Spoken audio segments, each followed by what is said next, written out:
नमस्कार दोस्तों, हिंदी साहित्य विद कोमल में आपका बहुत बहुत स्वागत है। हिंदी साहित्य की इस श्रृंखला को आगे बढ़ाते हुए आज हम पढ़ेंगे हिंदी साहित्य का इतिहास। सबसे पहले तो हम यह जानेंगे कि हिंदी साहित्य के इतिहास को कितने भागों में बांटा गया है। हिंदी साहित्य के इतिहास को 4 कालों में बांटा गया है। आदिकाल, भक्तिकाल, रीतिकाल और आधुनिक काल। सबसे पहले तो हम यह जानेंगे कि आदिकाल क्या होता है। क्या सभी विद्वानों ने इसका यही नाम दिया है? नहीं, अलग अलग विद्वानों ने अलग अलग नाम दिए हैं। हिंदी साहित्य इतिहास के विभिन्न कालों के नामकरण का प्रथम श्रेय जॉर्ज ग्रियर्सन को है। हिंदी साहित्य इतिहास के आरंभिक काल के नामकरण का प्रश्न विवादास्पद है। हिंदी साहित्यिक युग का नामकरण उसकी मुख्य प्रवृत्तियों के आधार पर किया जाता है। जॉर्ज ग्रियर्सन ने नाम दिया है चारण काल।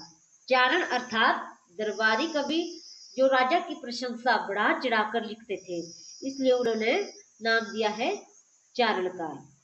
मिश्र बंधुओं ने नाम दिया है आरंभिक काल। उन्होंने हिंदी का आरंभ यही से माना है। गणपति चंद्रगुप्त ने नाम दिया है प्रारंभिक काल।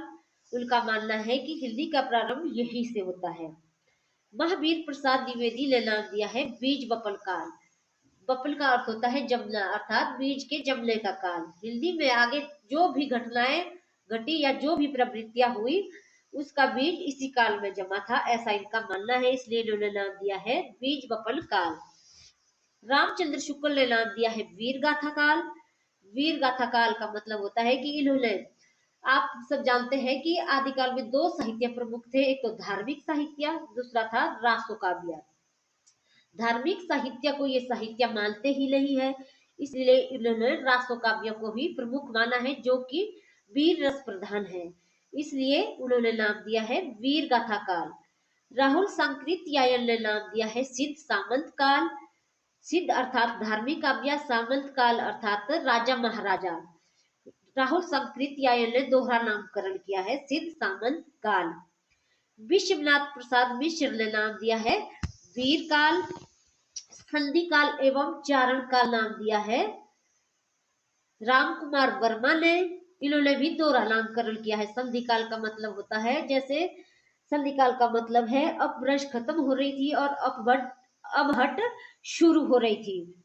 एवं चारण काल, चारण काल तो हमने ऊपर भी पढ़ा है कि राजा महाराजा की प्रशंसा बढ़ा चढ़ाकर इसमें दरबारी कवि लिखते थे, इसलिए इसको चारण काल कहा जाता है। राम कुमार वर्मा ने भी दोहरा नामकरण किया है संधि काल एवं चारण काल। हजारी प्रसाद द्विवेदी ने नाम दिया है आदिकाल। यह आदिकाल नाम ही सर्वमान्य है। रमा शंकर शुक्ल रसाल ने नाम दिया है जयकाल। सुमन राज्य ने नाम दिया है आधार काल, अर्थात उनका मानना है कि जो भी घटनाएं घटी या जो भी प्रवृत्तियां आगे चलकर हुई है, उनका आधार यही से आरंभ होता है। धीरेन्द्र वर्मा ने नाम दिया है अपभ्रंश काल। उन्होंने भाषा की दृष्टि से यह नामकरण किया है। यह सिर्फ अपभ्रंश काल ही नहीं है। धीरेन्द्र वर्मा एक भाषा विज्ञानी थे, उन्होंने भाषा की दृष्टि से इसका नामकरण अपभ्रंश काल रखा है। राम खेलावन पांडे ने नाम दिया है संक्रमण काल, अर्थात संक्रमण का अर्थ होता है कई चीजों का आपस में मिलना, वो संक्रमण काल कहलाता है। जैसे अपभ्रंश खत्म हो रही थी और अपभ्रंश शुरू हो रही थी, इसलिए यह भाषा की दृष्टि से भी संक्रमण काल कहा जाता है। हिंदी का प्रथम कवि कौन है, इस विषय को लेकर भी विद्वानों में सदैव मतभेद रहा है। इस विषय में प्रमुख विद्वानों के मत इस प्रकार है। डॉक्टर राजकुमार वर्मा ने स्वयंभू को प्रथम कवि माना है। राहुल सांकृत्यायन ने माना है सरहप्पा को प्रथम कवि। पंडित चंद्रधर शर्मा गुलेरी ने माना है प्रथम कवि राजा मंजू है।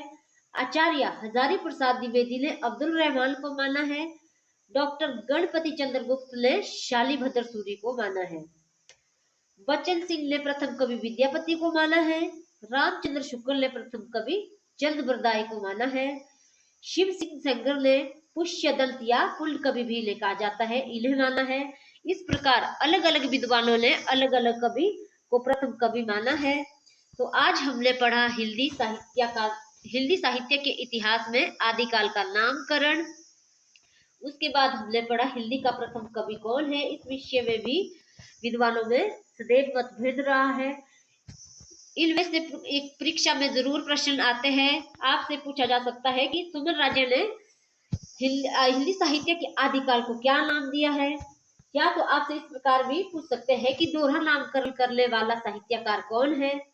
या तो आपसे इस प्रकार पूछा जा सकता है या किसी रचना का नाम दे सकते हैं कि इसके लेखक कौन है। वीर गाथा का नामकरण किस विद्वान ने किया है। इस प्रकार आपसे प्रश्न पूछे जाते हैं। यह परीक्षा में जरूर पूछा जाता है। हिंदी साहित्य से परीक्षा में हर बार क्वेश्चन देखने को मिलते हैं। यह बहुत ही इंपॉर्टेंट है। अगर आपको हमारी ये वीडियो पसंद आती है तो प्लीज लाइक और सब्सक्राइब जरूर करें। धन्यवाद।